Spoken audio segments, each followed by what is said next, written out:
Para o talk show Vozes que Protegem, humanização, protocolos e informações no combate à violência sexual de crianças e adolescentes, promovido pela Primeira Vara da Infância e Juventude, em conjunto com a Escola Judicial do Pará. Queremos convidar ao dispositivo Sua Excelência, Juíza da Primeira Vara da Infância e Juventude, Rubilene Rosário.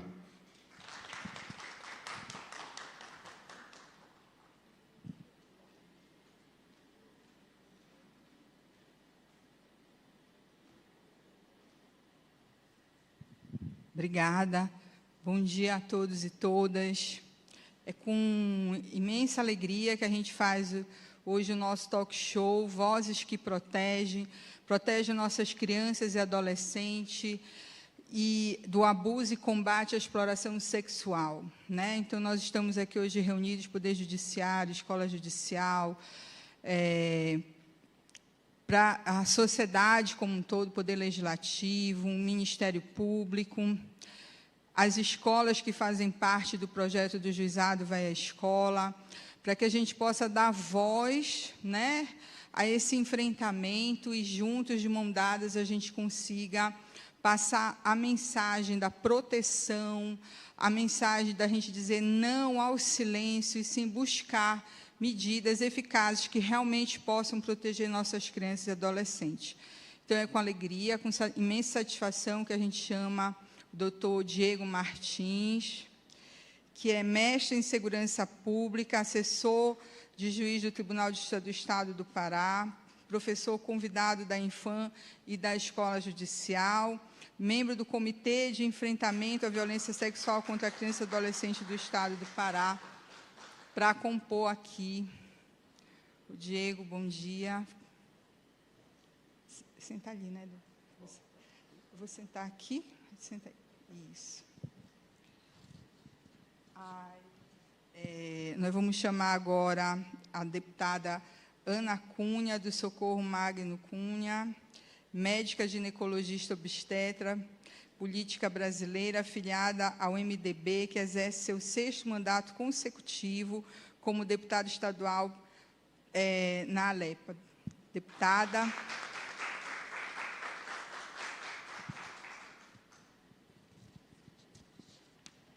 E uma guerreira nessa temática, né? Obrigada por estar aqui conosco hoje. Vamos chamar agora a doutora Cíntia Nonata Neves Quintanilha Bibas de Maradei, graduada em Direito pela Universidade da Amazônia, especialista em Direito Penal Processual Penal, foi delegada de Polícia Civil do Estado do Pará,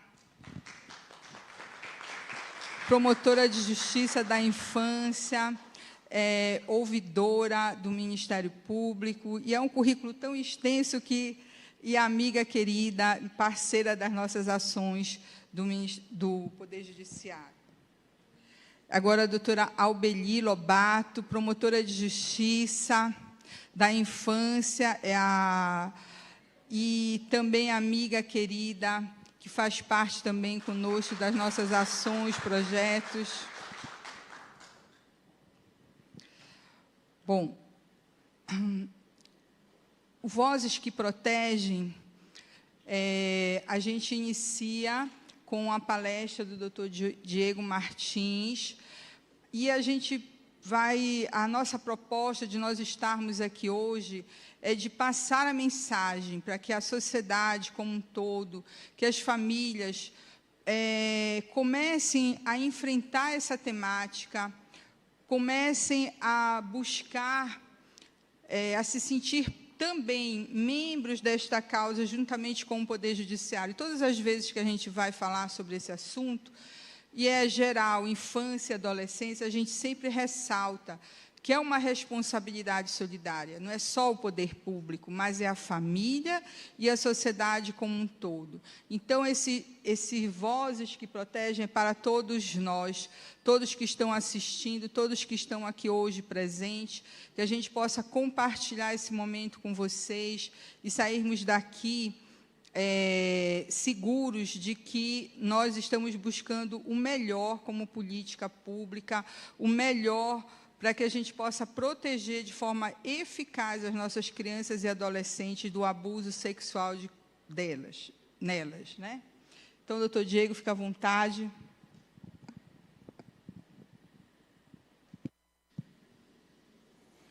Bom dia a todos e todas.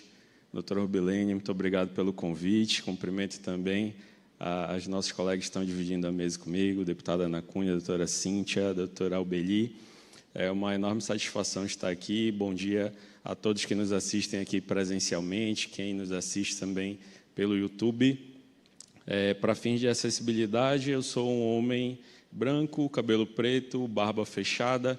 Estou usando um terno cinza, uma camisa social de manga comprida, uma calça clara e um sapato social também. Nós temos um passador de slide? Sim? Obrigado. Aproveitando aqui o contexto, né, que a gente está com a recente promulgação do ECA Digital e que a gente também tem um cenário, né, de que na internet ou com o uso da internet, muitas situações de violência, especialmente de violência sexual, também têm sido praticadas contra crianças e adolescentes. Eu trouxe aqui alguns dados da pesquisa TIC Kids Online para a gente iniciar aqui a nossa conversa com um panorama a respeito da interação de crianças e adolescentes nesse ambiente. Essa é uma pesquisa que ela é realizada anualmente e com os últimos dados que foram publicados em outubro de 2025, foram veiculados que de 92% a 97% das crianças e adolescentes na faixa etária entre 9 a 17 anos já utilizam a internet. Isso dados aqui somente do Brasil.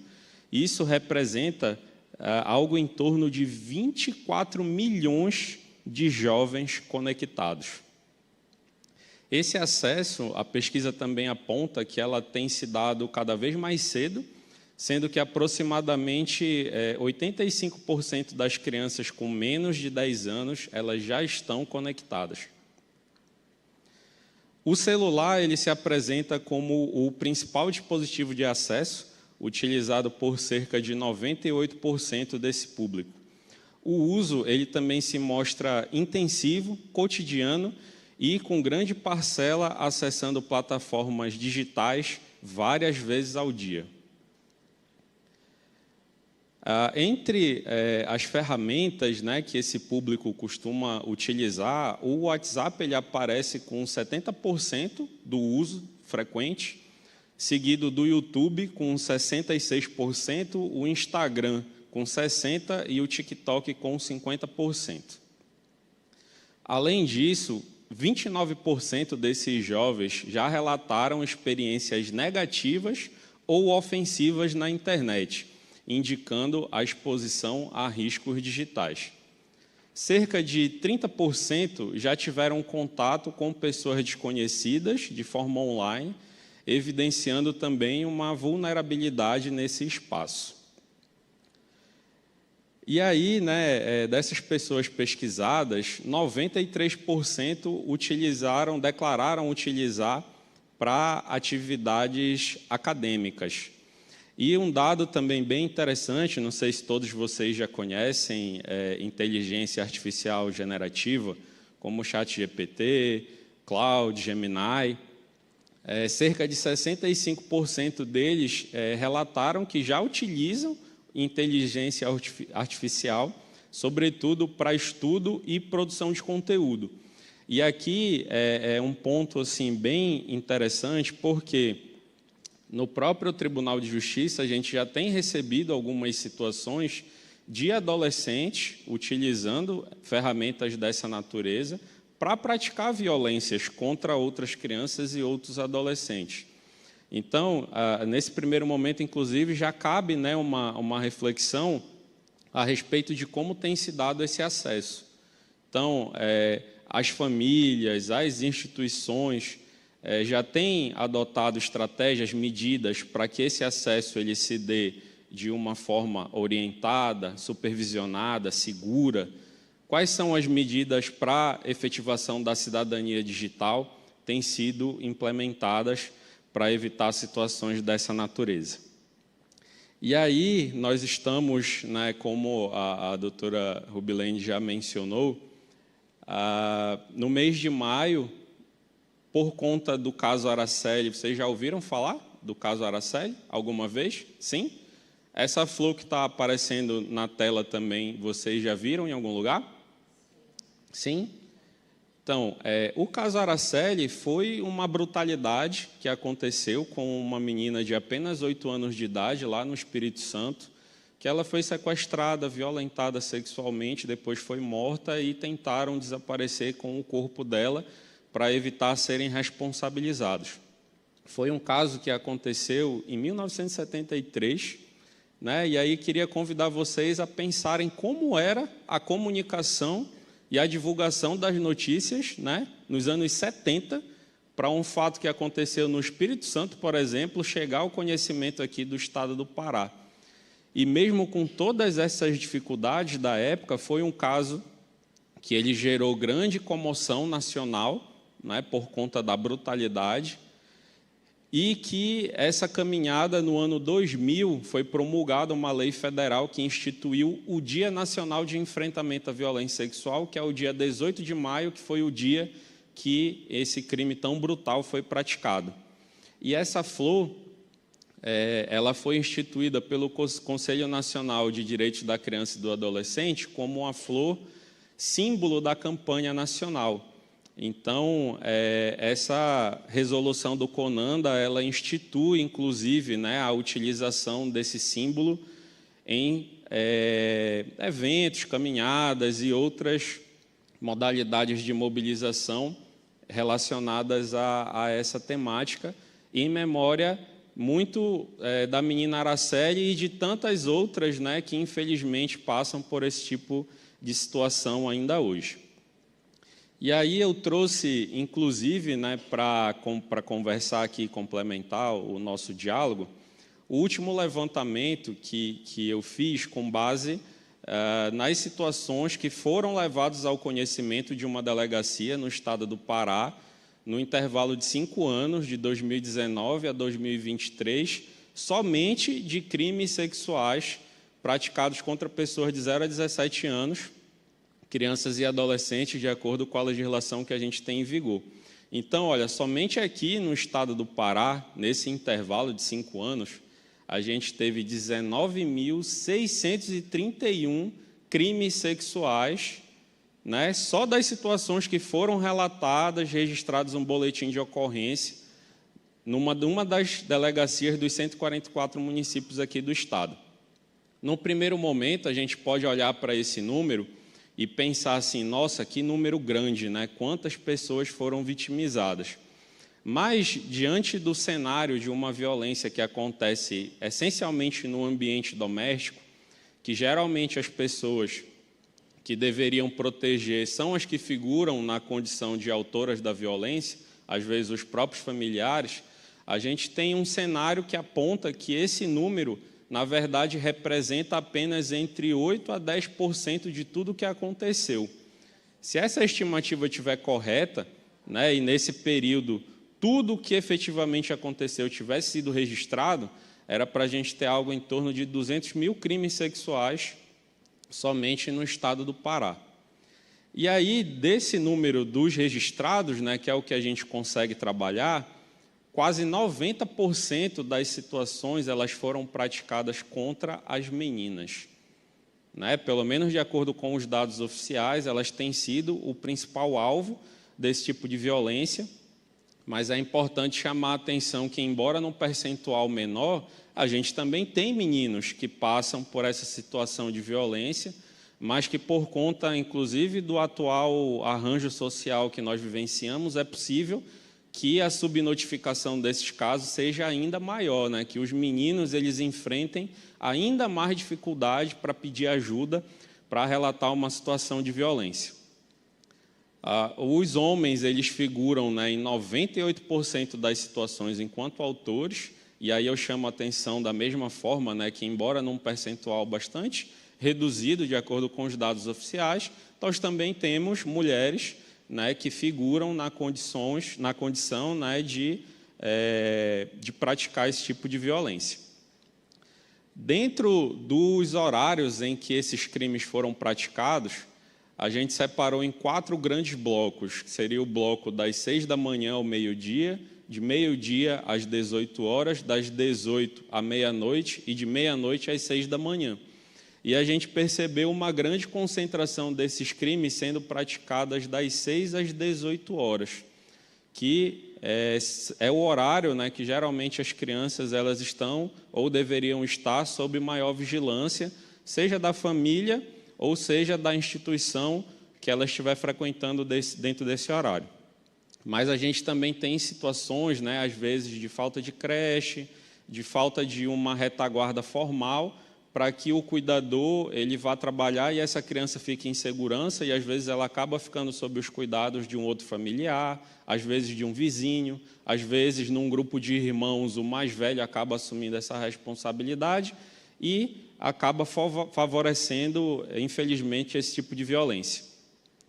E um outro dado importante, né, que confirma de fato que a gente está tratando sobre uma violência essencialmente doméstica, é que a residência particular ela apareceu como o local do crime em quase 70% das ocorrências. E aí, né, isso nos convida a refletir, inclusive, na perspectiva tanto de prevenção quanto, né, de repressão desse tipo de crime. Olha a complexidade que é pensar numa estratégia de segurança pública para a gente enfrentar uma situação que acontece dentro das residências particulares. A estratégia convencional, né, de posicionamento de viaturas, de patrulhamento ostensivo, ela já se mostra, de certo modo, insuficiente para enfrentar esse problema.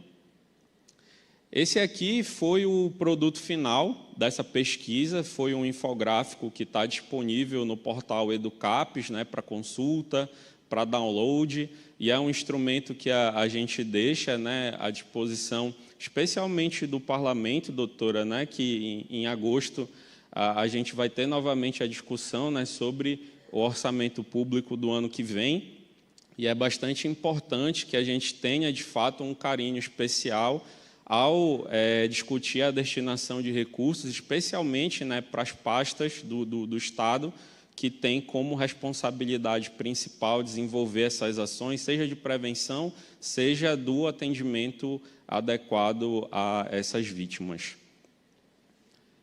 Aqui é um convite, né, o nosso tempo aqui, embora bastante importante do evento, ele acaba sendo muito curto para a gente discutir um assunto extremamente complexo, e eu coordeno um grupo de voluntários chamado Futuro Brilhante, em que a gente tem uma produção constante o ano todo para a discussão desse tema.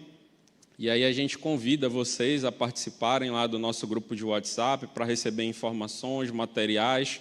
É um grupo fechado, a gente não vai ter lá nenhuma mensagem diferente a respeito que não seja, né, de proteção da criança. A gente convida vocês a participarem.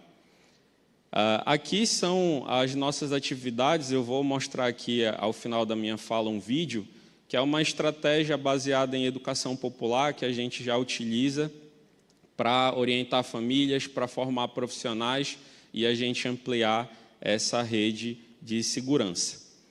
Aqui também eu deixo, né, os nossos contatos de e-mail, de redes sociais, que a gente tem um acervo bastante grande de materiais, de protocolos da saúde, da segurança pública, da educação, todos relacionados a esse assunto. A gente fez um grande esforço de levantamento para deixar sistematizado de modo mais acessível para os profissionais e para a população em geral. E aí, caminhando aqui já para o final da minha fala, eu queria pedir para o nosso apoio técnico para a gente ir para o vídeo, que fica melhor para vocês visualizarem essa estratégia que a gente tem usado com as famílias e os profissionais.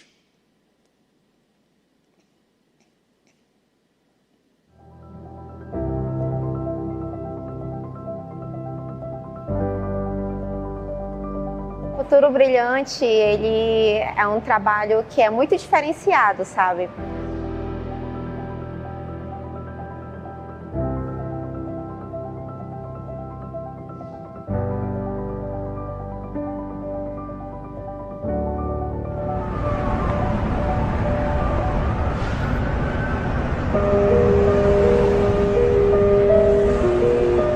Bom pessoal, hoje estamos aqui na Usina da Paz do Icuí para fazer mais uma ação de prevenção à violência sexual do projeto Futuro Brilhante, que é um projeto de natureza voluntária que atualmente reúne profissionais e estudantes de nível superior.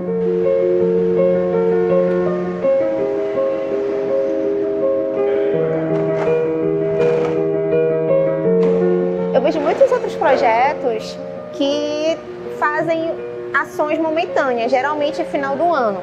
E o projeto não, o Futuro Brilhante não. Ele é um projeto contínuo, que é um ano todo buscando realizar ações, buscando conhecimento, buscando passar esse conhecimento também para as pessoas.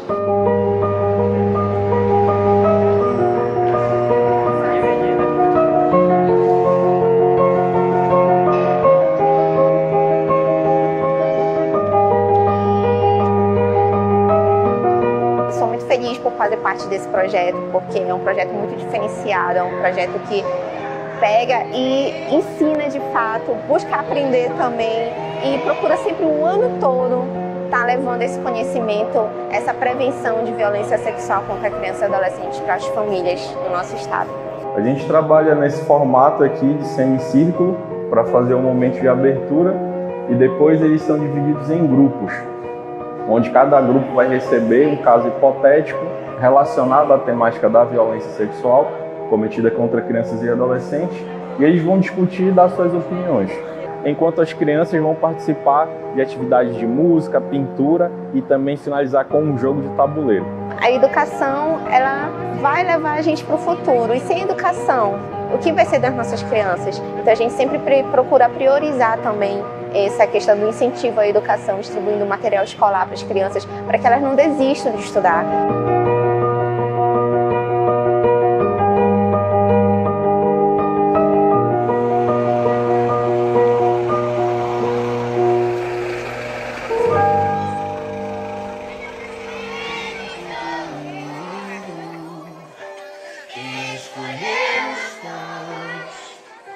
Fez a noite escura, desenhou a clara lua, misturando o que era bom. O maior pintor do mundo está pintando a minha história.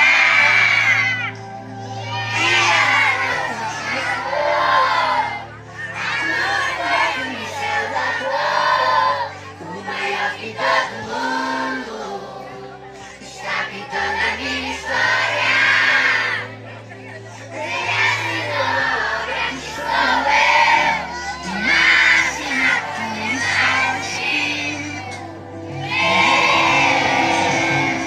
É sempre muito importante realizar atividades em comunidades quilombolas.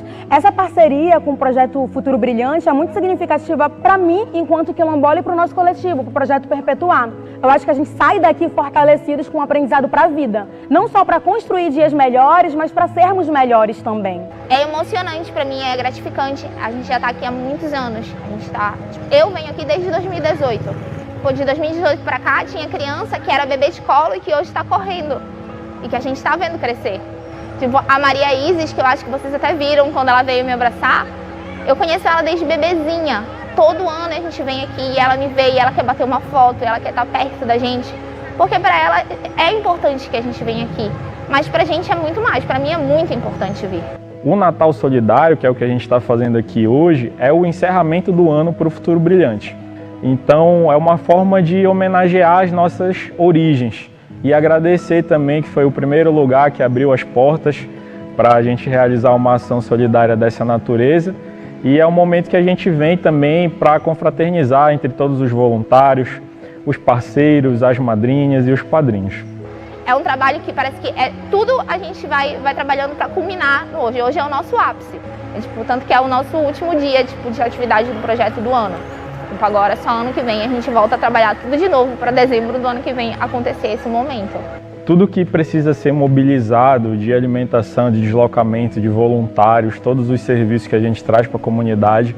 Então, é um trabalho muito árduo para poucos momentos que a gente está aqui.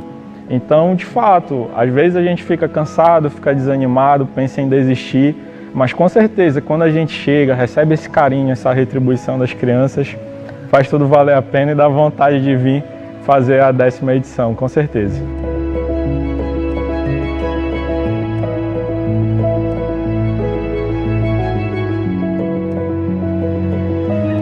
Tudo que a gente traz e faz pelo projeto é fruto de doação.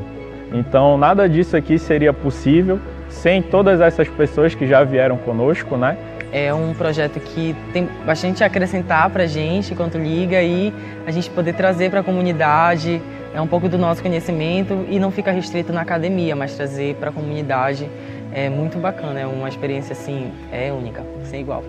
O voluntário ganha muito, o doador ganha muito, porque faz bem você ajudar o seu semelhante, você se sente bem com isso. E aquela criança, aquela pessoa mais carente, que muitas vezes não é vista, ela está recebendo toda essa atenção, isso é muito bacana, eles se sentem muito bem e no final do dia todos ficam felizes e é isso que a gente busca. A troca de experiência com o povo ribeirinho, quilombola, com o povo da cidade, é uma troca de experiência esplêndida, são vários conhecimentos em uma única situação. O coração derrete, né? Ver crianças assim que precisam de atenção, de carinho, de cuidado, entregando pra gente de alguma forma, devolvendo o carinho que a gente veio dar para elas hoje. Eu me sinto muito feliz, eu espero voltar aqui e que esse projeto não acabe, porque é muito importante aqui para essa comunidade. Eles sabem muito bem disso e a gente também.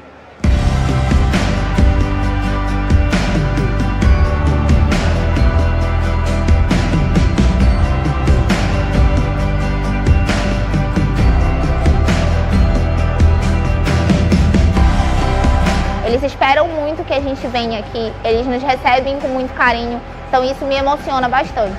Mas quando eles fazem isso, tipo, tocam um negocinho, tipo assim, nossa, eu tô no caminho certo. Tipo, é muito difícil, mas eu tô fazendo o que é certo. Eles merecem que a gente faça tudo isso por eles. Sou muito grata a todos que vêm, a todos que se doam, a todos os colaboradores. Aquele que doa do pequeno ao grande, para mim é gratificante muito. Sou muito grata a todos que ajudam mesmo.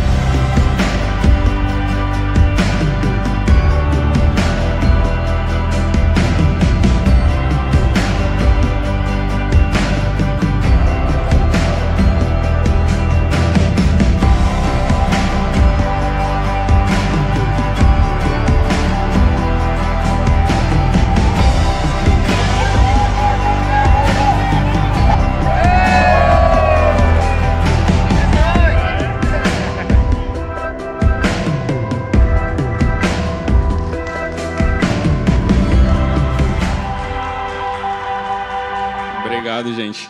A gente teve uma pequena falhazinha aqui.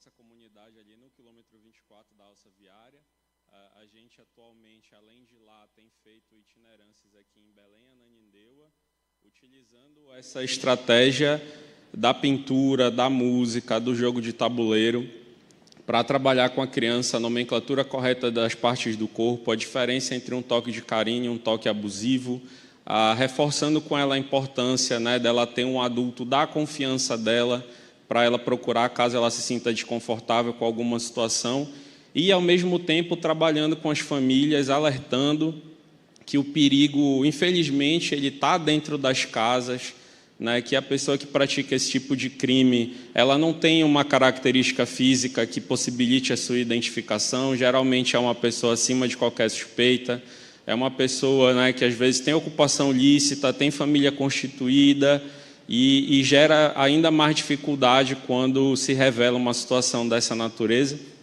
Então esse é o trabalho que a gente tem feito, a gente se coloca mais uma vez à disposição das escolas, das associações e demais instituições que tenham interesse em desenvolver esse trabalho. Agradeço mais uma vez, doutora, pela oportunidade, pelo convite e sigo à disposição para eventuais dúvidas. Obrigado.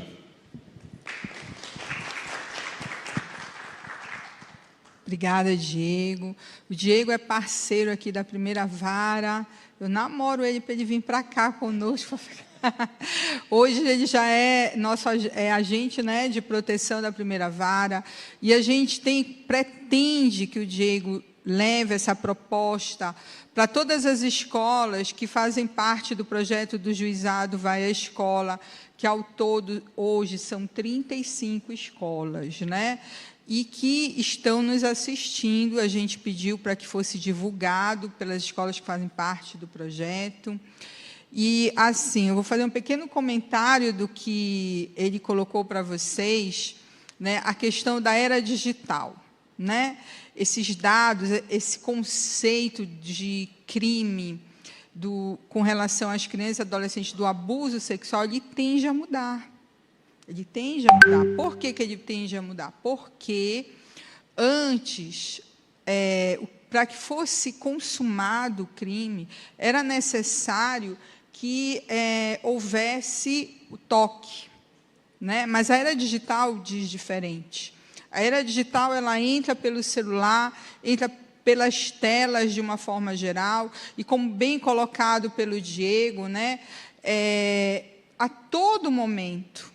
Infelizmente, a Primeira Vara, nós temos campanha para que não seja dado o uso de telas para as crianças e adolescentes até os 3 anos de idade, 0 telas, mas a gente sabe que, infelizmente, isso é um trabalho que tem que ser feito diariamente, porque o uso inadequado das telas permite, né, que a violência ela entre para essas crianças, para esses adolescentes, principalmente para as crianças que estão em formação, que ainda não conhecem, que ainda não sabem distinguir aquilo que é danoso, que possa ser perigoso para elas, né? Até porque esse tipo de crime, hoje, ele essencialmente é cometido por aquelas pessoas que, de alguma forma, né, deveriam protegê-las. Mas, a partir do momento que você abre essa janela para o mundo, né, porque abre para o mundo, a violência entra por intermédio de pessoas, além das pessoas que deveriam protegê-las hoje, tem outras, né, que você não sabe quem é, você não sabe de que maneira ela vai entrar, porque, assim, a era digital entra por diversas formas, né?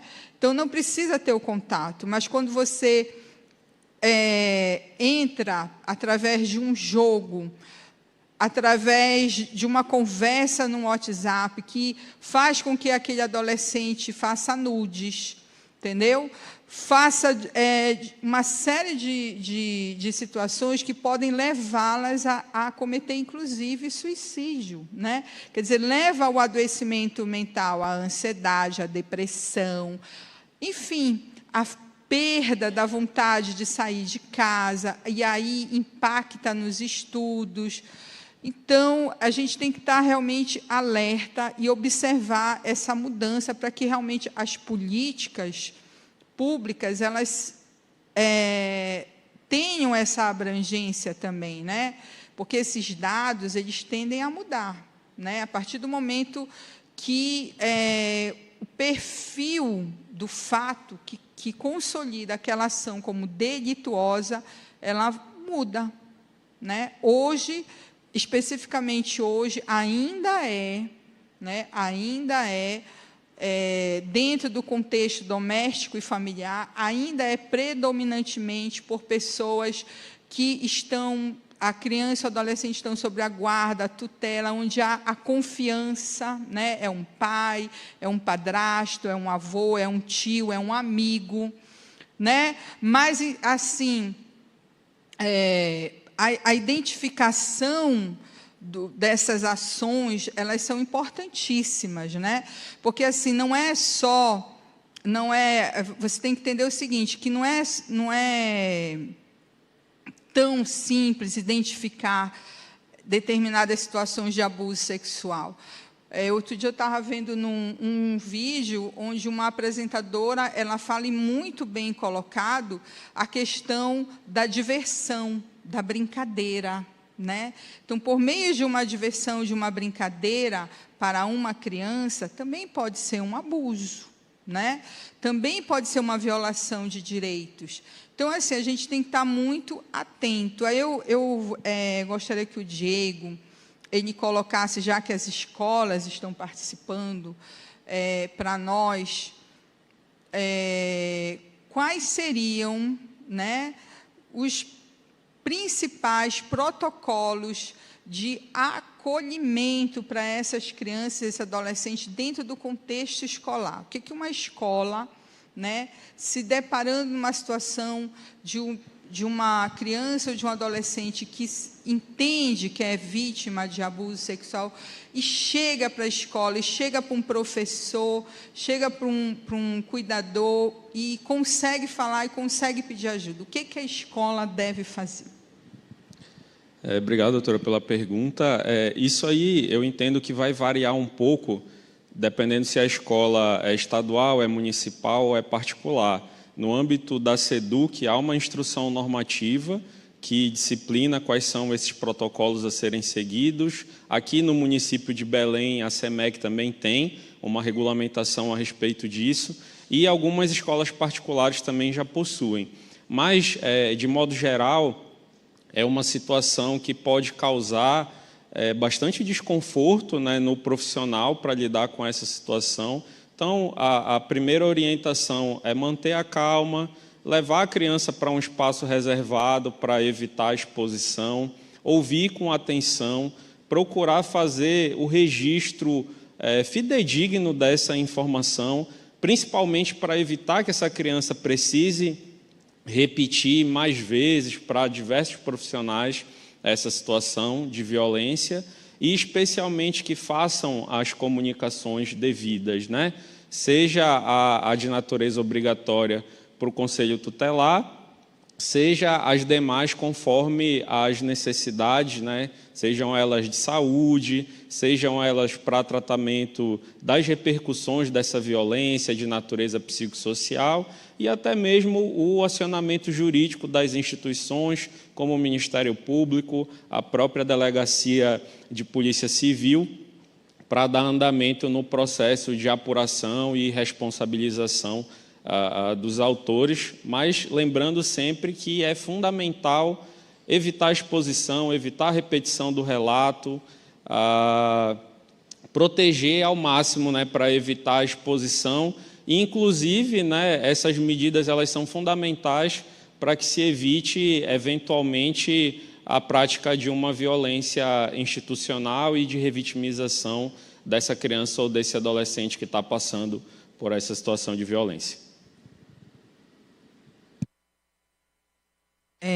Eu vou só complementar, né, que, assim, diante de uma situação como essa, a escola não deve deixar de fazer a ocorrência. Por quê? Chamar a família, sim, dar conhecimento à família, sim, mas, como nós vimos, muitas das vezes o pretenso agressor está dentro do contexto familiar. E esses tipos de crime, como ele colocou, o Diego, há uma grande subnotificação. Por quê? Porque, como ocorre dentro do contexto familiar, aí vem a vergonha, vem o medo. Então, aí, muitas das vezes, as pessoas preferem não denunciar, né? Tentar resolver o problema ali entre quatro paredes, mas este não é o caminho. O caminho, realmente, é você procurar fazer a coisa certa para proteger essa criança e adolescente. Então, tem que fazer a ocorrência, tem que procurar uma delegacia especializada. Se não encontrar esse caminho, o sistema de justiça, o Ministério Público, eu não tenho condição de constituir um advogado, então a Defensoria Pública, mas procurar fazer o que deve ser feito. O que ele falou do acolhimento, a escuta, ela é importantíssima. E uma coisa que deve ser observado, como o Diego falou, buscar manter a tranquilidade, levar para um local reservado, procurar não interrogar, porque o interrogatório cabe às autoridades que têm um conhecimento especializado para isso, né? não fazer perguntas, mas deixar a criança e o adolescente à vontade para que eles conduzam. E o mais importante é que esses fatos cheguem ao conhecimento do poder público para, sim, ser feito o procedimento legal, né? Tá bom? Aí, agora a gente vai passar aqui, primeiramente, para a deputada Ana Cunha, para a doutora Albeli, para a doutora Cíntia, se tem alguma pergunta para o Diego. Alguém aqui da plateia aqui presencial tem alguma pergunta? Não? Nós estamos esperando, vamos passar então, Diego, para no final eles colocar as perguntas das pessoas que estão online. Isso, tá? Então, agora a gente passa a palavra aqui para a deputada Ana Cunha, para que ela nos repasse quais são as atividades, ela como presidente da comissão, né, da ALEPA, em defesa dos direitos e garantias das crianças e do adolescente.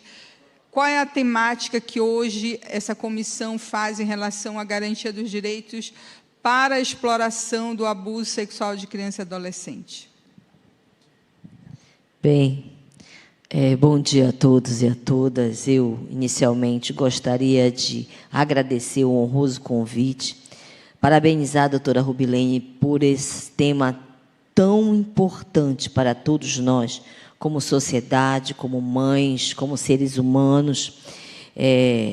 Vozes que protegem. Quando eu vi o nome, eu disse, gente, que fantástico. E como a senhora falou, com muita propriedade, não cabe apenas ao poder público, mas à sociedade como um todo, poder trabalhar nessa proteção das crianças, da infância, uma infância segura.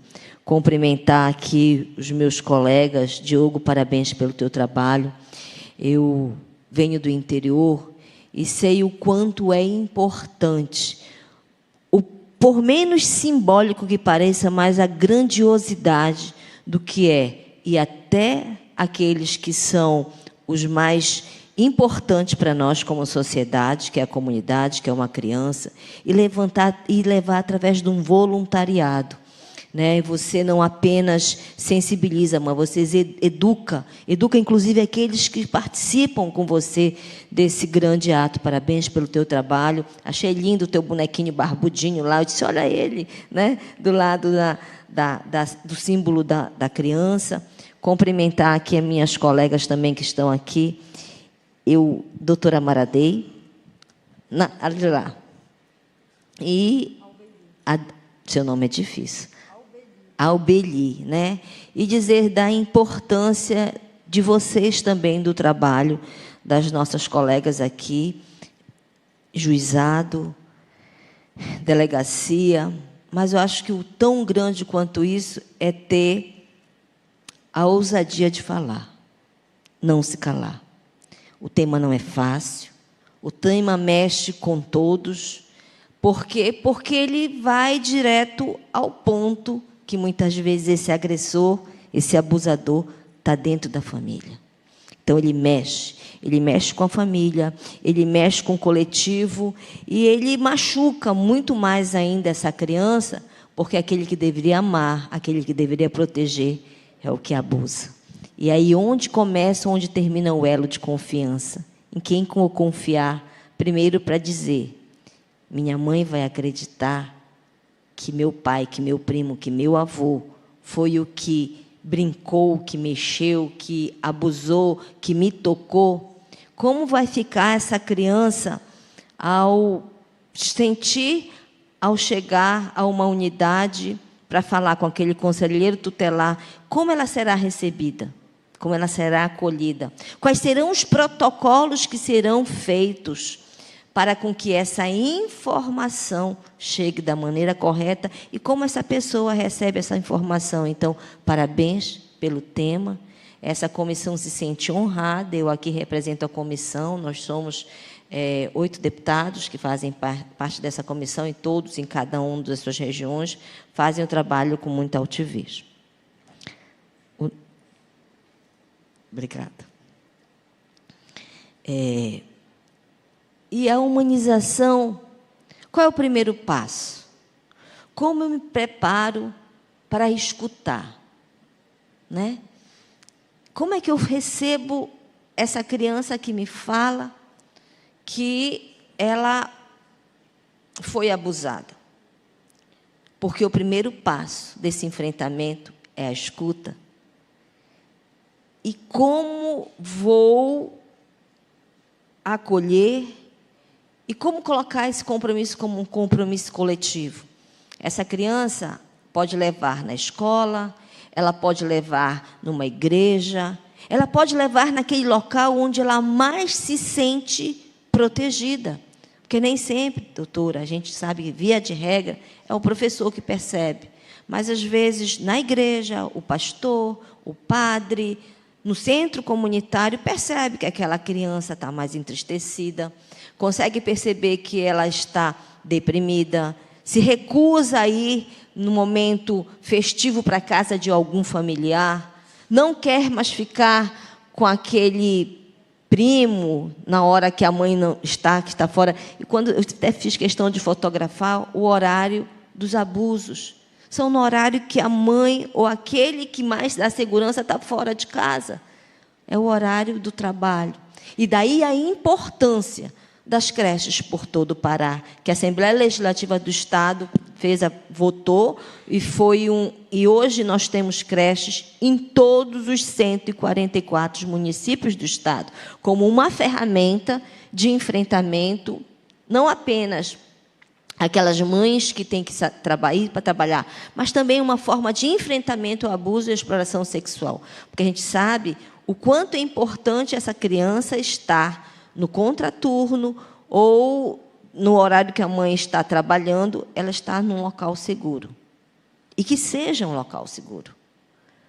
Porque também precisamos educar aqueles que educam, para com que eles não se tornem também ferramentas dessa patologia terrível, que é ser um abusador. Dessa doença que, para mim, é o pior câncer. Na hora que você vê uma criança e você abusa do que ela tem de mais sagrado, seu corpo. Então, humanizar é transformar o atendimento em acolhimento. Como casa legislativa que nos cabe, nós chegamos e saímos fazendo proposições, leis que podem alcançar esses protocolos, doutora. A Casa Legislativa, a ela cabe a função de transformar papéis, escritas, em leis que venham a alcançar a necessidade da sua população. Então, notificar, como a senhora colocou, é fundamental, porque nós só chegaremos a projetos e orçamentos para casos notificados, para entender que aquele diagnóstico é necessário e aquele investimento se faz necessário para aquela política pública.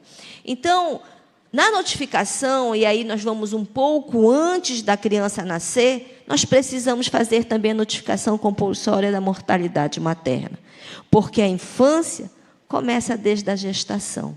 E se aquela mãe também passou por um abuso durante a gestação, essa criança já se tem protocolos que essa criança já sente toda a emoção que aquela mãe passou e vai passar para aquela criança o nível de insegurança. Então, há necessidade de fazer uma notificação compulsória sobre a mortalidade materna, uma notificação nas crianças que são violentadas, crianças e adolescentes. Então, são leis antigas. Hoje, a temática está muito mais pungente, mas essa lei é de 2004, nós estamos em 2026. Quase 20 anos depois. Em 2007, a notificação sobre crianças e adolescentes e a notificação da gravidez na adolescência. E a gente costuma dizer que o silêncio institucional ele não pode existir, como a senhora falou. E é necessário campanhas, e nós fazemos isso muito, através, inclusive, de diálogos municipais, porque a notificação ela vem da ponta, vem do município. Nós, como um Estado, temos responsabilidade deste Estado grandioso, mas é necessário que professores, que áreas da saúde, médicos, conselheiros tutelares, eles, ao se depararem com um caso de abuso de uma criança, eles façam a notificação. Eu sei que é doído, muitas vezes, para a família se notificar, mas há necessidade, porque as políticas públicas aumentem-se os contingentes de se preparar, de se educar, profissionais da área da saúde, profissionais da área da segurança pública, profissionais da área de educação. Então, o silêncio ele não pode existir, como a senhora falou com muita propriedade. Nós não colaboramos quando nós nos silenciamos, nós agravamos o crime. Eu acho que se tivesse uma palavra para se acrescentar, qual é o agravante de um crime? O silêncio. Ele agrava o crime. Porque eu não protejo, eu silencio e, na realidade, eu protejo o abusador. Meu silêncio protege o abusador e não a criança abusada. O fortalecimento dessa rede de proteção. É necessário, isso eu estou falando de cima das leis, tá, doutora? Porque eu falo como casa legislativa. É necessário com que eu reconheçam profissionais que, muitas vezes, não são vistos por um todo. Uma parteira tradicional. Às vezes é ela que eu encontro lá no interior, que é ela que vê. Nós tivemos um caso, eu faço parte também da Rede Nacional de Proteção à Criança e Adolescente, eu acho que foi no Amapá, que teve uma criança recém-nascida que foi abusada pelo avô. E foi a parteira que, quando foi fazer a avaliação da mãe, viu aquela criança sangrando e levaram para uma unidade. Então, a gente não tem a dimensão desses casos que são estarrecedores, que machucam a sociedade e que nos levam a pensar: que sociedade nós vivemos? Será que, antes das redes sociais, elas já existiam de tamanha monta? Hoje a gente conhece através das redes sociais. Porque até se chegar a um noticiário, a rádio, a televisão, não chegava na população. Mas hoje é um dos fatos positivos da rede de comunicação, das redes sociais. Elas também nos ajudam a identificar setores onde essas crianças possam estar sendo abusadas. E os conselheiros tutelares? Eles são ferramentas fundamentais. E, através da nossa Casa Legislativa, nós reconhecemos as parteiras tradicionais com seu dia, reconhecemos a importância dos conselheiros tutelares e também solicitamos, a nível de governo federal, a sempre permanente preparação e capacitação desses conselheiros tutelares. Eles se fazem necessários reconhecer, inclusive agora, com os crimes virtuais, né? Como reconhecer que essa criança está passando por vítima de um abuso de um internauta. Detalhe. E aí se faz importante colocar, doutora, eu estou deputada no meu 6º mandato, mas sou médica, ginecologista, obstetra. E uma tela numa criança, ela não é apenas prejudicial pelo que ela vai acessar, mas pelo cognitivo que ela vai começar a ter, a hiperatividade que ela vai começar a ter pelos reflexos da tela. E aí eu falava com a colega aqui do lado, a situação da IA. Ela, Diego, ela vai começar a colocar essa criança na estagnação de como ela vai captar determinadas matérias. Porque, na minha época, a gente tinha a Barça, a biblioteca, né? Que a gente ia para poder estudar, folhear. A gente tinha o hábito, isso faz muito bem, o hábito de ler um livro de papel, não um livro digital. Mas hoje não tem mais. Ele pergunta lá para a IA, aonde está, vamos supor, meu município, eu vou falar, o município de Barcarena, a IA já vai dizer que tem tantos habitantes, faz isso. Ela já respondeu tudo. E aí, como vai ficar a relação aluno-professor? Como vai ficar a relação mãe e filho? Porque ele já deu as respostas. E essa criança, a socialização que ela necessita para o contexto harmonioso, familiar, educacional, ela passa e começa a não ter tanto, porque a IA, eu já conheço IA psicóloga. Tem pessoas que têm a IA como psicóloga. Tem pessoas que têm a IA como melhor amigo. Cadê a socialização? Então, essas redes, elas trazem ferramentas que muitas vezes desqualificam a relação interhumana, essa relação de olhar no olho, essa relação que é fundamental para nós nos sentirmos seres saudáveis. Eu vou falar uma coisa, que a pessoa vai rir, mas eu estou vendo Reis. Lá atrás, eu gosto muito da história, da história que a gente viu, que é a nossa primeira história política, é a Bíblia. Nós vemos como maior, e os nossos maiores leis vêm de lá. E o quanto um abuso foi feito. Eu estou na fase do... Primeiro foi o rei Saul, depois veio o rei Davi. Mas a irmã do rei Davi, porque Davi foi feito no momento que a mãe e o pai do rei Davi, que já são segundo o casamento deles, a mãe dele já tinha filhos, a primeira irmã do rei Davi foi abusada sexualmente pelo padrasto. Então, o abuso, ele não é da história de hoje. Ele vem lá de trás. E ela, perpetualmente, se tornou uma mulher prostituta, porque era onde ela achava que ela encontrava o carinho. Olha que inversão do que hoje... Será que aquela criança, ao estar sofrendo, ela se torna mais vítima ainda, porque ela tem a vergonha do que ela está passando? Mas mais vergonha ela tem para falar para a família. Essa rede de fortalecimento dos educadores, os profissionais de saúde e assistentes sociais. Então, essas vozes representam a linha de frente de proteção social, doutora. Eu esqueci de falar.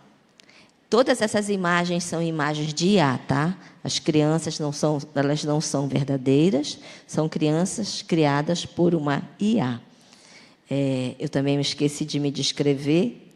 Sou branca, baixa, estou com uma calça marrom, uma blusa branca e estou soltando, acho que uma moda, mas essa moda estou com umas luvas aqui na mão, porque eu queimei a minha mão numa vela, e aí, como essa mão está queimada, ela tem que ser protegida, e essa lá, eu digo, não vou andar capenga, a outra vai também com a luvinha, né?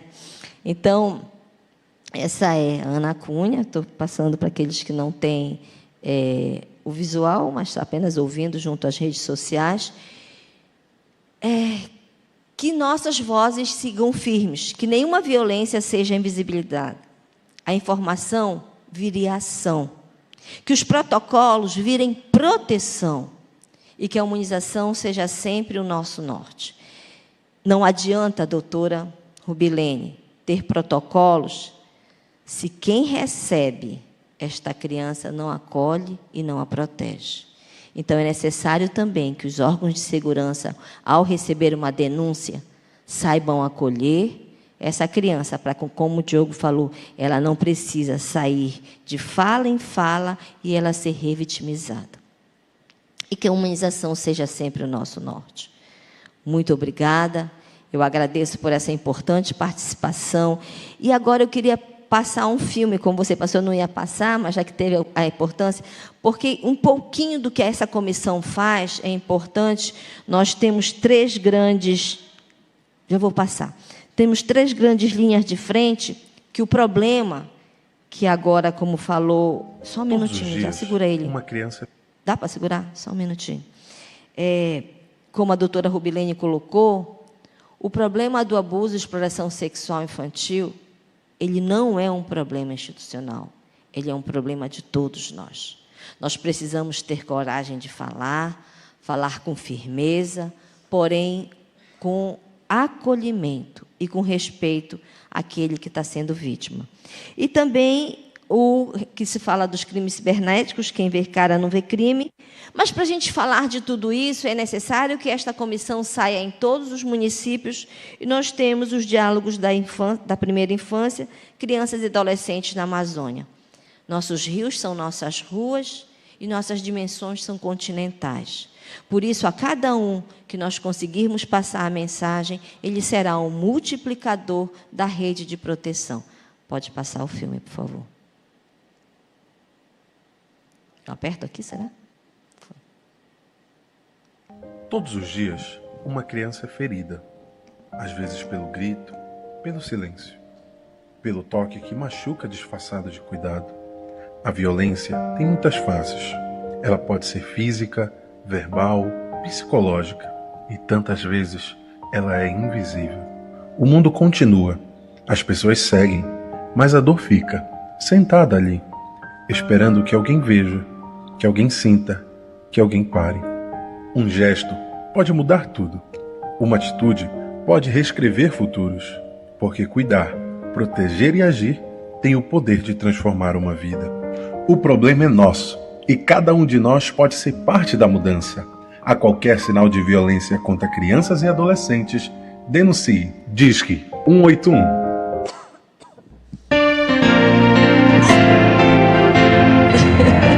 Deixa eu parar. Entra o hino do Pará. Eu quero aproveitar os internautas e fazer um pedido a cada um de vocês que nos escutam. Que vocês possam ser vozes das nossas crianças. Que vocês possam, ao se deparar com uma criança que esteja deprimida, uma criança que às vezes não quer ficar com o padrasto, com o avô, com o tio, com o primo, com o vizinho, com aquela companheira de trabalho que está dentro da tua casa cuidando dessa criança. Ela também pode ser uma abusadora.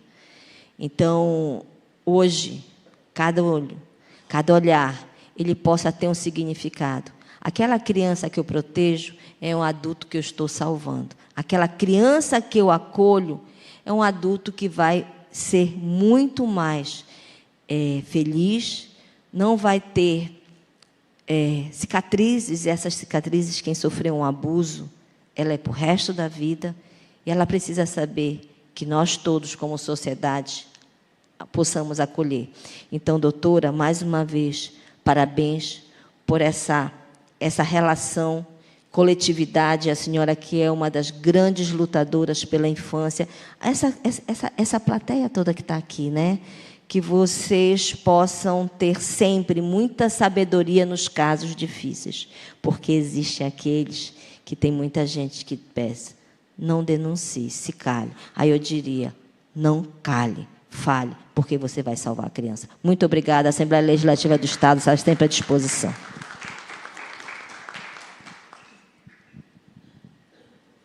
Obrigada, deputada.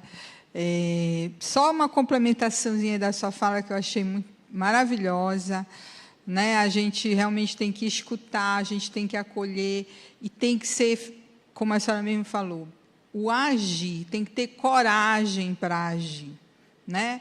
Não podemos silenciar, principalmente as escolas, que é porta aberta de denúncia, eu sempre falo isso, porque uma criança ou um adolescente que chega a pedir ajuda, ele está, sabe, se superando, ele está pedindo socorro.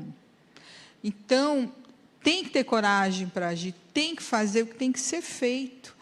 E a escola tem um papel assim fundamental, né? Na escuta, no acolhimento e no agir. Né? Procurar fazer aquilo que tem que ser feito, principalmente com a consciência de que essa criança ou esse adolescente, normalmente esse crime acontece dentro do contexto doméstico e familiar, então ele vai voltar para esse contexto, né? Então, as medidas legais têm que ser tomadas. Então, a separação dessa criança, desse adolescente, desse pretenso abusador, ele tem que ocorrer. Mas só vai ocorrer mediante a denúncia, mediante a formalização. A subnotificação, ela é muito grande no nosso país, e a gente tem que lutar contra ela. É como a deputada falou, as políticas públicas, elas só vão acontecer mediante a notificação. Então, não notificar é estar cometendo uma lesão a garantia desse direito dessa criança, desse adolescente. Tá bom? Muito obrigada, viu? Agora a gente passa para a doutora Cíntia Maradei, promotora de Justiça da Infância, parceira dos nossos projetos, das nossas ações na primeira vara.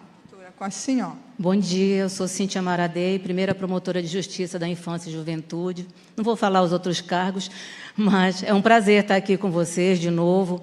E eu queria também fazer uma complementação. Realmente, a escola, por ser a porta de entrada, porque é onde, normalmente, tanto a criança quanto o adolescente se sente acolhido, e, principalmente, se tiver o problema em casa, e quando ele for procurar, o que eu aconselho? Eu aconselho a você ter um psicólogo, porque lá no Ministério Público nós trabalhamos exclusivamente com a infância e juventude e a área protetiva.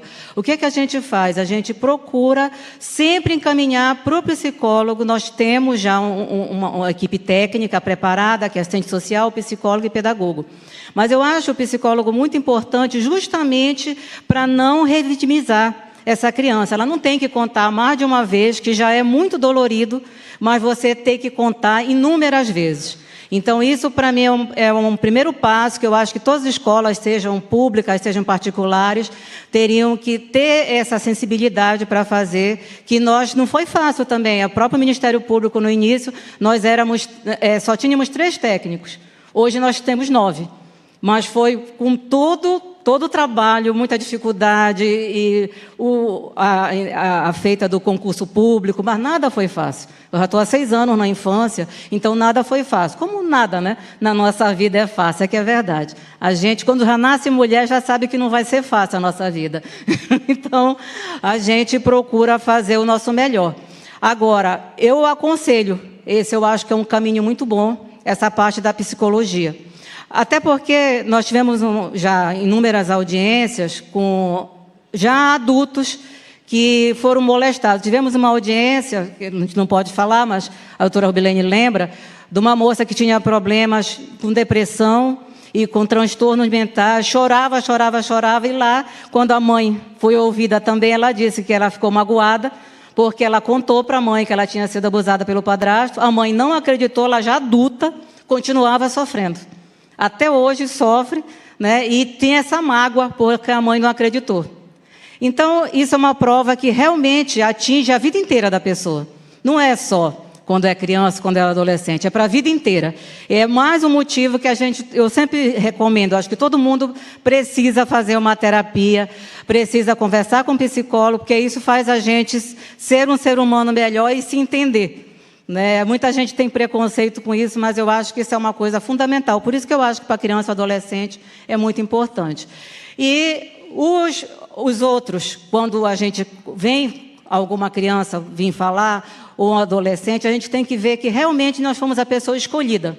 Nós fomos especiais, porque eles confiaram em nós para vir falar. Então, nós temos que ter muita paciência, se não puder, na mesma hora, encaminhar para o psicólogo, fazer a denúncia daquela situação, principalmente se for na escola, se for um médico, se for um enfermeiro, até uma obrigação legal isso. Mas, independente disso, no último caso, existe a denúncia anônima, que, lógico, a gente tem que reunir todos os fatos para que, quando chegar, a gente possa realmente diligenciar e tentar impedir aquilo, porque dentro de casa, só se os vizinhos, os amigos, alguém denunciar. Então, é importante a denúncia assim, ela é investigada assim, o Disque 100 chega inúmeras vezes para a gente, então, só que nós não podemos, logicamente, falar dos casos, que a gente não sabe o que aconteceu, não sabe porque é sigiloso, mas eles são investigados sim, não só pelo Ministério Público, pela polícia, pelo Poder Judiciário, nada é passado em branco. Tá? Então, eu queria deixar também o Ministério Público sempre de porta aberta, a gente tenta sair do gabinete e vir para ajudar, para realmente dar esse voto, não só de proteção, mas tirar as crianças que a gente puder tirar de risco. Tá? Essa é um fundamental na nossa vida. Tá? Eu agradeço muito por todos vocês que estão aqui. Obrigado. Tá? Vamos deixar para outra vez. Eu vou passar para a doutora Albeli Lobato. Obrigada. Agora a gente passa a palavra aqui para a doutora Albeli, promotora de Justiça da Infância, também nossa parceira nas nossas ações, nos nossos projetos. Bom dia a todos. Como a doutora Rubilene falou, eu sou Beli Lobato, promotora de justiça. Eu ocupo atualmente o 3º cargo de promotor da área protetiva. Nós trabalhamos juntas com a doutora Rubilene, da 1ª vara. E eu queria me autodescrever, né? Eu sou branca, estatura baixa. Estou vestindo um terninho bege, com uma blusa estampada com branco, amarelo e marrom. Meu cabelo é um cabelo longo, castanho claro. E queria cumprimentar, primeiramente, a doutora Rubilene e agradecer pelo convite. Realmente, falar sobre o tema é desafiador para todos nós que operamos diariamente com as situações dessa natureza. Parabenizar o Diego pelo trabalho que ele está fazendo no projeto. Realmente, com projetos como esses, são vozes que escutam, né? E esse trabalho só faz fortalecer a rede já existente, né? Parabenizar também a deputada Ana Cunha, que deu uma visão como parlamentar e como médica também acerca da violência sexual da criança e do adolescente. E cumprimentar também a doutora Cíntia Maradei. E dizer aos senhores que eu, doutora Cíntia, como membro do Ministério Público, promotora de justiça, nós nos deparamos diariamente com questões dessa natureza. E sabemos que uma criança e adolescente sofrendo esse tipo de violência é você furtar a inocência da infância. Uma criança, quando ela é violada, ela geralmente leva esses traumas da violência para a vida adulta. E isso acontece porque falhou o quê? Eu sempre me pergunto, ou a rede de proteção, foi o cuidado da família, porque uma criança ou adolescente, para ela ter um desenvolvimento saudável, ela precisa de um lar acolhedor. Quer no seio da família, quer na escola, quer no relacionamento intrafamiliar, a criança ela necessita desse espaço acolhedor. Por isso que a prevenção ainda é a principal ferramenta que nós temos. É prevenir para evitar que aconteça. Só que, muitas vezes, esse tipo de violação ele ocorre no seio familiar. O abusador, geralmente, ele é ou padrasto, ou pai, ou tio, o avô, muitas vezes até mesmo o irmão. E, conforme foi demonstrado pelo Diego aqui, o horário que acontece, geralmente é horário que os pais, muitas vezes, precisam se ausentar de casa para trabalhar, né? E deixam a criança que, a princípio, o lar é o espaço protegido, pelo menos em tese deveria ser. Mas, infelizmente, há situações que nós verificamos que a criança ela é abusada no seio da família. E isso é que nós temos que ficar atento à escola, para que, como é porta de entrada, verifique se aquela criança, no ambiente escolar, ela mudou de comportamento. Cada criança ela reage de um jeito. Umas ficam silentes, outras ficam com comportamento agressivo. Então, tudo isso, esse olhar da escola, já que tem vários diretores aqui, tem que ser um olhar de acolhimento. A criança, o primeiro comportamento dela é de vergonha, de silêncio, porque ela acaba se culpando por ter sofrido aquela violência. ao invés dela denunciar, ela tem vergonha, ela se retrai. Então, nos atendimentos que nós fazemos no Ministério Público, que chega lá na promotoria, nós acolhemos, tem o todo, como a doutora Cíntia falou, nós temos um corpo técnico atualmente com 9 pedagogos, psicólogos, assistentes sociais, que, se acontece no ambiente familiar, o pedagogo vai no ambiente familiar, escuta a diretora, o professor, para ver como foi que aconteceu aquele contexto, para se evitar o máximo de revitimizar aquela criança ou aquele adolescente. Então, esse trabalho não é só do Ministério Público, do Poder Judiciário, do Conselho Tutelar, tem que ser um trabalho fortalecido na rede, porque se houver o cumprimento desses protocolos, certamente será uma maneira de evitar a ocorrência de crime. Com relação ao que o Diego falou, né, que há muita subnotificação, no final do ano passado, me causou até assim, uma certa preocupação. Foi criado no Ministério Público uma promotoria da infância só de crimes sexuais contra criança e adolescente. Isso significa que o número está, se não está crescendo, mas está com um número bastante acentuado, a ponto de se criar uma promotoria de justiça. Então, o nosso trabalho aqui é justamente prevenir e proteger.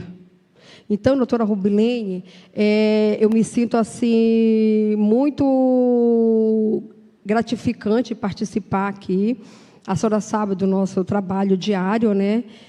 E, por exemplo, quando nós fazemos as audiências que eu vejo crianças e adolescentes em espaço de acolhimento por abuso de violência sexual, são casos que me vem até muita reflexão. O que está acontecendo? Por que esse tipo de crime está cada vez assim, mais crescente? A ponto de que esse mês de maio agora, dia 18 de maio, mais propriamente dito, né, é o dia de combate à exploração e violência sexual contra a criança e adolescente. O Ministério Público já tem uma ação numa escola estadual lá no Guamá, do qual vamos nossos técnicos, vão ser 100 estudantes, adolescentes, do qual nós vamos justamente levar o conhecimento deles, porque o que se tem de experiência, até mesmo para os adolescentes, que até um beijo forçado, um agarro no banheiro, é crime também. Então, a nossa experiência na promotoria, por outras ações, se levou a pensar e levar o conhecimento.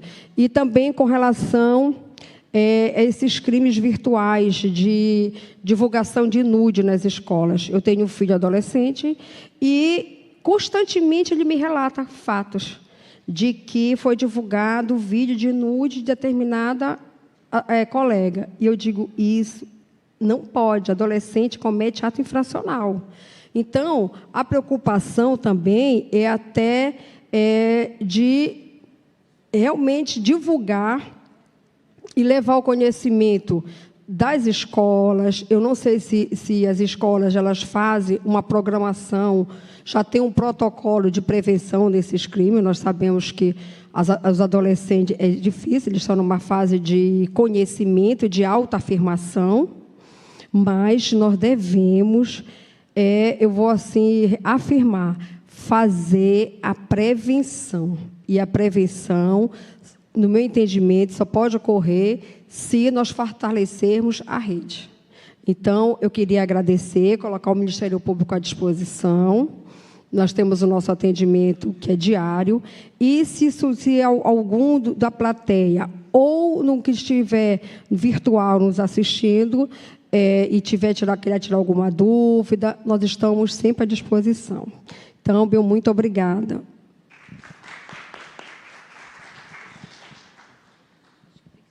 Fazer um comentário aqui na fala da doutora Albeli, assim, que é, na verdade, a continuação de tudo que já foi falado aqui, né? Que a gente deve, eu sempre falo o seguinte, é uma mudança, né? Uma mudança de valor, de comportamento. E essa evolução tecnológica, ela está trazendo isso para nós. E nós temos que repensar o nosso comportamento, porque senão nós vamos ficar reféns, e é o que já foi previsto no futuro, né? Assim, por alguns pensadores, né, de que a tecnologia ia superar o ser humano, mas isso não pode acontecer, né? Então, eu sempre falo isso, em alguns países já muito mais desenvolvidos com o nosso, já estão freando e colocando para trás. E uma das coisas que está se repensando é este uso das telas na educação, né? Então, olha só, por que usar tela para crianças tão pequenas, né? Então, assim, a tela, ela traz alguns prejuízos, e isso já é comprovado cientificamente. Por exemplo, na nossa vara, eu sempre coloco isso, os processos na área de saúde, muitos vêm pelo adoecimento mental, pela questão hoje que se enfrenta né, com relação à depressão, ansiedade, e isso vem do uso inadequado das telas, entendeu? Então, assim, tem que se repensar a educação com relação a isso, né? Nas escolas, dentro de casa, né? Então, assim, na escola, olha, já é lei, por que levar o celular para a escola? Porque a escola permite o uso de celular dentro. É lei, não tem que permitir.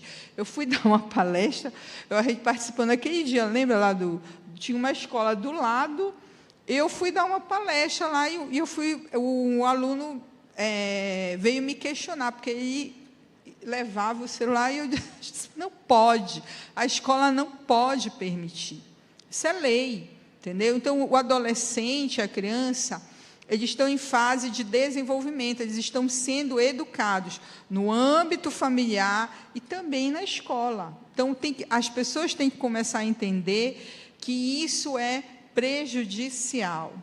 Outra coisa que eu acho que é importante, e aí fica aqui para a nossa deputada, os fatos, eles antecedem a lei, entendeu? O que significa isso? Para que o poder... para que o povo chegue ao poder legislativo e diga, olha, eu quero uma lei nesse sentido, então eu quero que mude esta lei, os fatos antecedem, ou seja, o comportamento humano, os valores, eles antecedem a lei, não é isso, deputado? Então, nós estamos em construção, em mudança de valores, e aí é o que eu falei, aí a questão dos crimes, né? Então, até pouco tempo havia... Aí a questão aí do crimes de vulneráveis, e não se havia esse entendimento de forma absoluta, mas hoje é sim considerado crime, e é sim absoluto, não é mais relativo, é o que a doutora Albeli colocou, entendeu? Então, é menor de 14 anos, não tem mais essa questão de relativizar, é absoluto, é crime. Entendeu? Então, assim, isso vem da mudança de valores, assim como vem da mudança de valores, e que hoje nós temos o ECA digital, essa preocupação do legislador com relação a essa proteção das nossas crianças e adolescentes diante da era digital, né? E eu acredito que isso ainda vai mudar muito mais. E é o que a doutora Albeli colocou, é ato infracional. Não comete crime, comete ato infracional. Vai cumprir uma medida socioeducativa. Mas a gente sabe que as nossas instituições não são tão diferenciadas do nosso sistema penitenciário. Então, isso é para se levar para uma reflexão, né? Nesse sentido, vamos refletir, Não vale a pena, né? Não vale a pena. Então, a gente está aqui hoje, a primeira vara da infância e juventude chama a todos vocês para essa reflexão, né? Para que a gente realmente possa mudar a nossa sociedade, a gente tem que ter essa consciência de responsabilidade. Infância e adolescência é responsabilidade de todos nós, né? Não apenas o poder público, não apenas a família, mas a sociedade como um todo, tá bom? Então, eu vou, antes da gente encerrar, as perguntas não está abrindo, né? Acho que está no meu celular. Ah, sim, então eu ia até pular, olha. Espera aí, vamos ver aqui o que temos aqui de perguntas.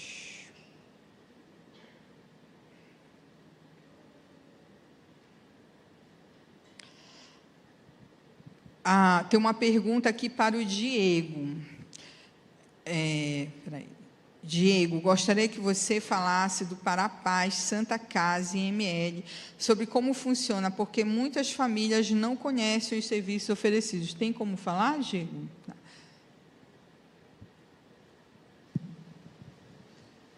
A Fundação Parapaz, ela tem algumas unidades distribuídas no estado. Aqui em Belém tem uma unidade ali na Santa Casa de Misericórdia e outra na Polícia Científica, próximo ao Estádio Olímpico do Pará. E eles integram o serviço com atendimento policial, atendimento psicossocial e realização de perícia. Então, isso evita, inclusive, aquele processo de peregrinação da vítima, tendo que se deslocar geograficamente entre vários serviços. A diferença entre eles é que na Santa Casa de Misericórdia, pela proximidade com o hospital, também é ofertado o atendimento de saúde, caso necessário. Profilaxia contra infecções sexualmente transmissíveis, contracepção de emergência, se for o caso, a interrupção do processo gestacional também é feito lá, assim como eventuais vacinas que se façam necessárias. E também lá tem um horário estendido, enquanto que na Polícia Científica funciona dia de semana e dias úteis apenas, né? Lá na Santa Casa de Misericórdia tem um atendimento estendido durante feriados e finais de semanas também. Tem pergunta? Tem uma pergunta aqui para presencial. Vem aqui.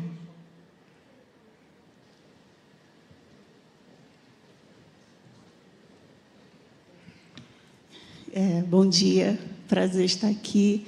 Me chamo Ana Lopes, eu sou neuropedagoga. A minha pergunta aos senhores, aproveitando a fala da Albeli, sobre sermos vozes. Eu trabalho muitos anos com educação especial, Libras, e a minha pergunta aos senhores, quem puder responder, sobre a questão do cuidar de sermos vozes à criança e ao adolescente com deficiência.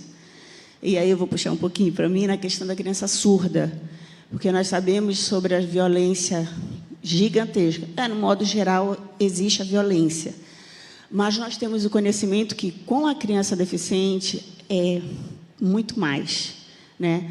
Então, o sermos vozes, né? Às vezes, a escola, tentando ser bem calma, mas a verdade é que a escola sabe, sim, dessas questões muito graves dentro da escola, da violência, né, contra as crianças, contra o adolescente. Agora, com os últimos acontecimentos daquelas 2 professoras, né, no Acre, que foram assassinadas, e eu tenho visto muito movimento contra os educadores, ao mesmo tempo contra os pais. Então, fica essa rivalidade. Então, eu queria saber como é que vocês lidam, pensam, planejam, se tem, que eu sei que tem, a questão de ver e sermos vozes dessas crianças, desses adolescentes com deficiência, que são deixados de lado normalmente, na verdade, na maioria das vezes. Por favor, quem puder responder. Obrigada. Responder? Como é seu nome? Ana, realmente a sua pergunta foi muito boa. A criança, adolescente, o Ministério Público, como defensor, né, é um dever tanto constitucional como também no ECA, né, proteger a criança de uma maneira integral.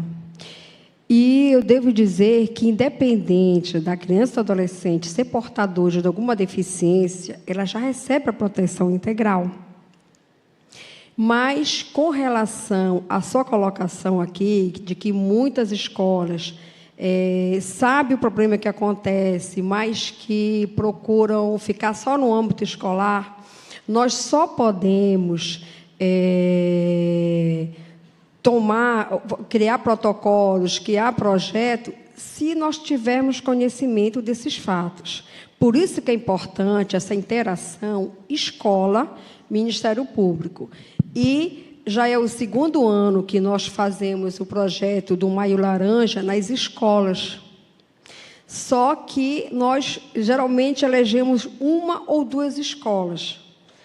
E este ano vai ser, nós vamos atingir o adolescente, né? E com relação à criança e adolescente portadora, merece muito mais atenção ainda, né?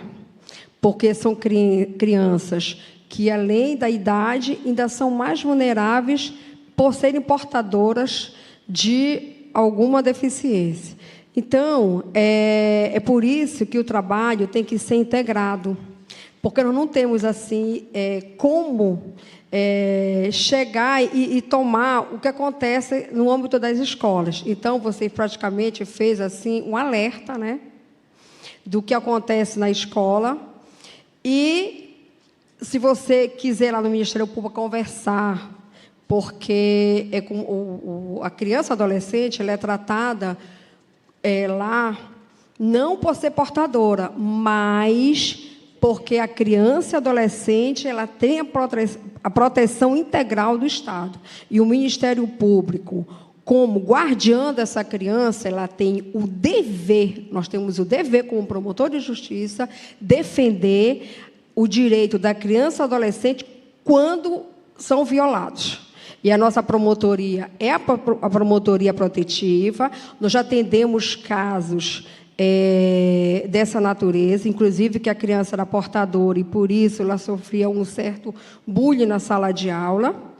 E o que é que nós fazemos? Quando a denúncia acontece no ambiente escolar, o pedagogo faz um estudo dentro da escola, através de entrevista, com os educadores, com os diretores, e depois se faz um estudo social do caso e as medidas protetivas são adequadas conforme o relato e a conclusão dos técnicos. Não sei se eu respondi a sua pergunta, você quer alguma complementação? Doutora, se a senhora me permitir, eu queria complementar para a Ana e dizer o seguinte: a nossa comissão da primeira infância, criança e adolescente, ela recebe denúncias também, tá? E como a promotora falou, a gente só pode agir mediante uma denúncia. E as denúncias, elas são sigilosas, nós recebemos, para a gente poder atuar. E nós sabemos aqui, ainda agora eu vi, até chamei a atenção da doutora, que teve uma colocação aqui, que um conselheiro tutelar teria violado.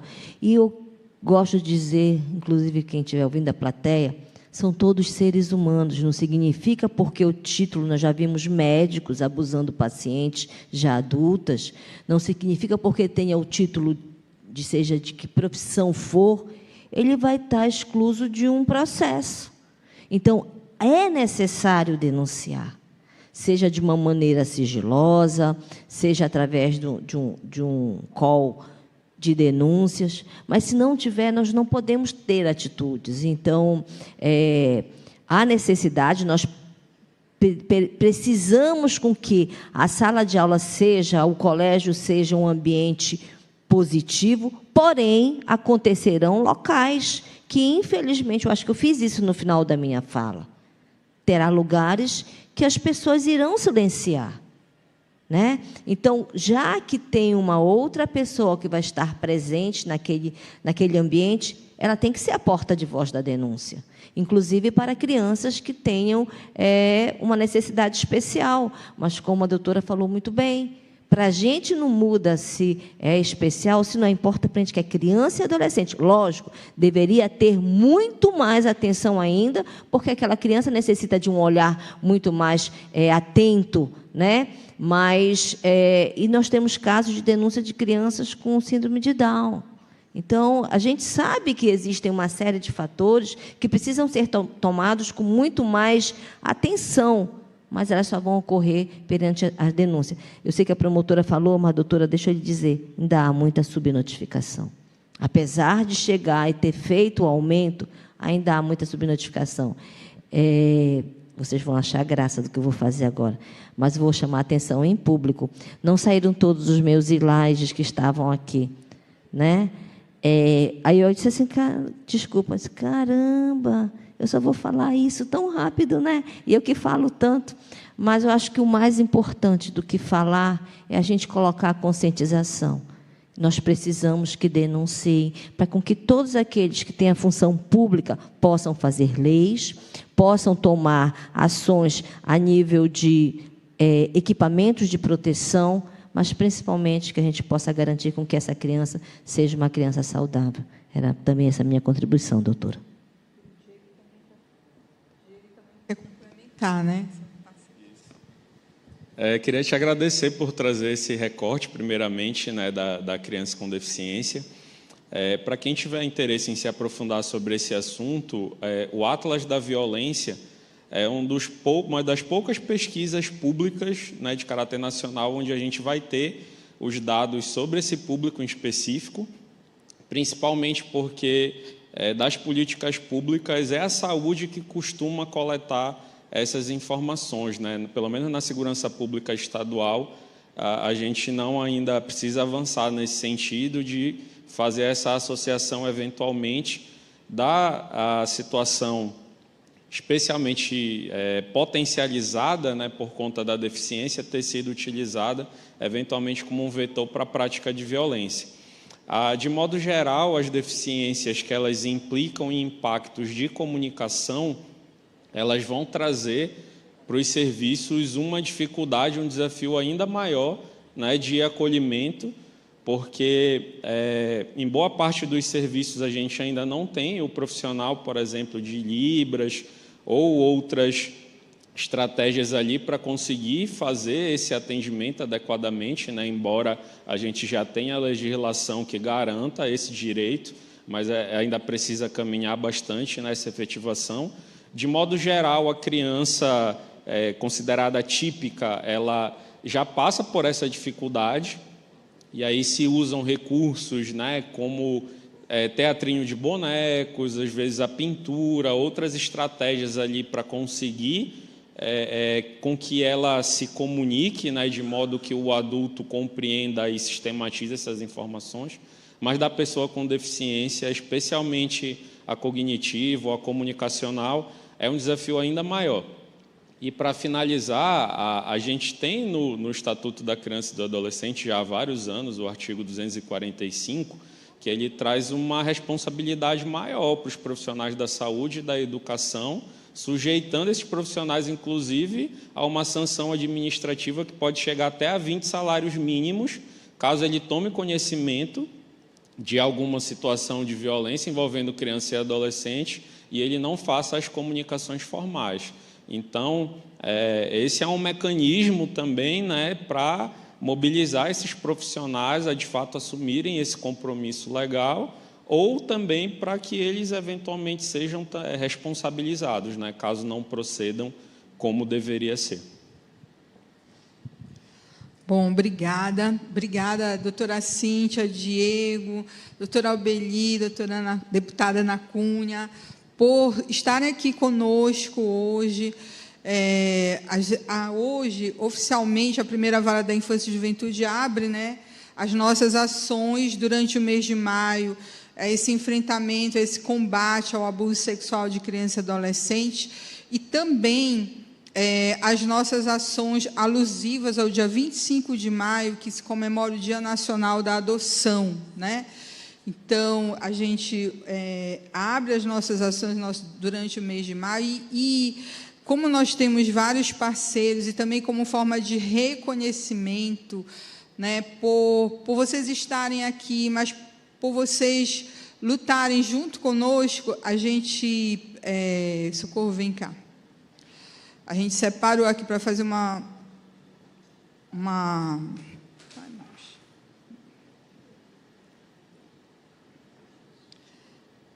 que eu vou pedir aqui para... Eu quero, tu me ajuda, Gi? Pedir aqui para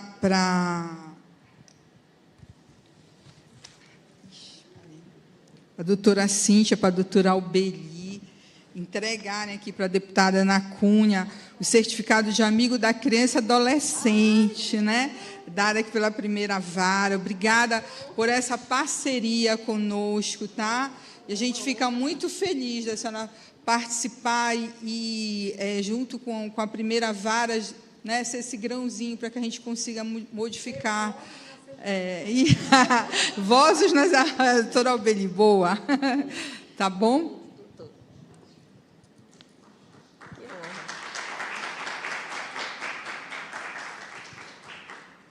Muito obrigada. Eu que fico muito lisonjeada e só aumento o compromisso representando a Casa Legislativa, a nossa casa.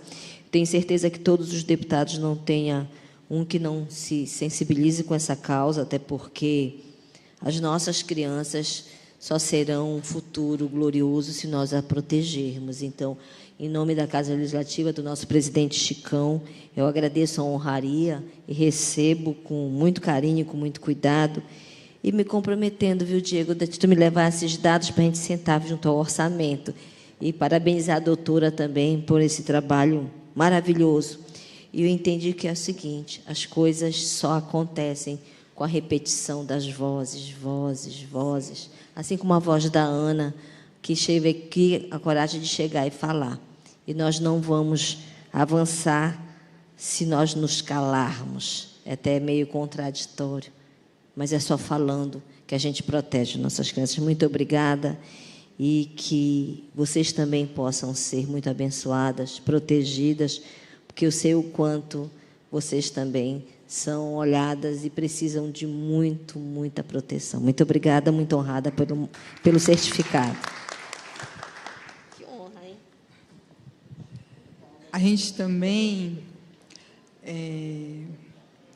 vamos entregar aqui para Ival Rabelo Barbosa Júnior, representando o Colégio Gentil Bittencourt. A dona Sueli Nazaré Araújo está presente, representando a Escola Santa Emília. Vou pedir para a doutora Cíntia entregar para a deputada nos ajudar entregando o outro. Eliana do Socorro. Suba aqui, venha cá.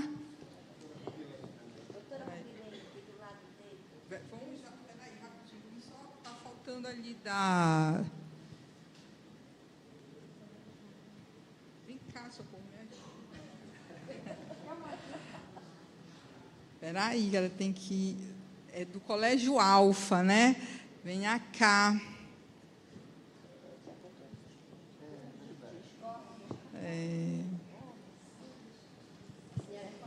Não está aqui o certificado dela? Colégio Alfa? Aqui. O daqui da Santa Emília. Vem cá. O Colégio Gentil, Santa Emília, o Colégio Alfa fazem parte do projeto do Juizado Vai à Escola. A primeira vara da Infância e Juventude, juntamente com o Ministério Público, nós vamos para a escola para sermos parceiros da escola, né? Pega aí para ela, Diego. Para que a gente realmente, educação é tudo, né? Para que a gente realmente possa fazer a diferença e buscando justamente isso, buscando a escuta, buscando o acolhimento, buscando o agir, né? O mundo encantado, venha cá, o mundo encantado. Olha, a doutora Albeli vai entregar aqui. Essa escola maravilhosa do mundo encantado. Sim, essa aqui depois. Espera aí. Tá, vamos bater aqui a foto.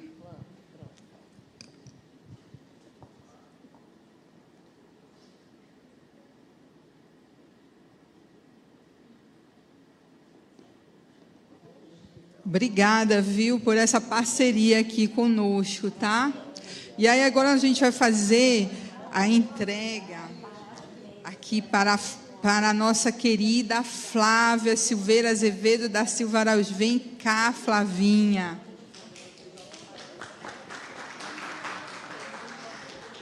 Essa aqui eu faço questão de eu entregar.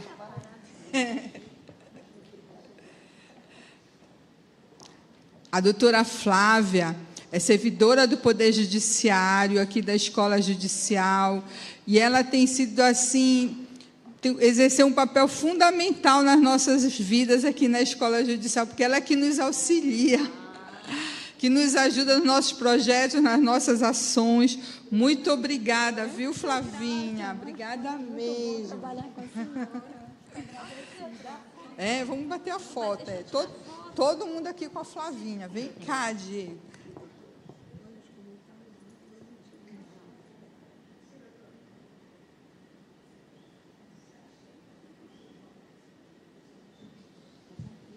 Eu sempre digo que o mais importante é a gente agradecer, não é? E assim, nem sempre a gente consegue fazer do jeito que a gente gostaria.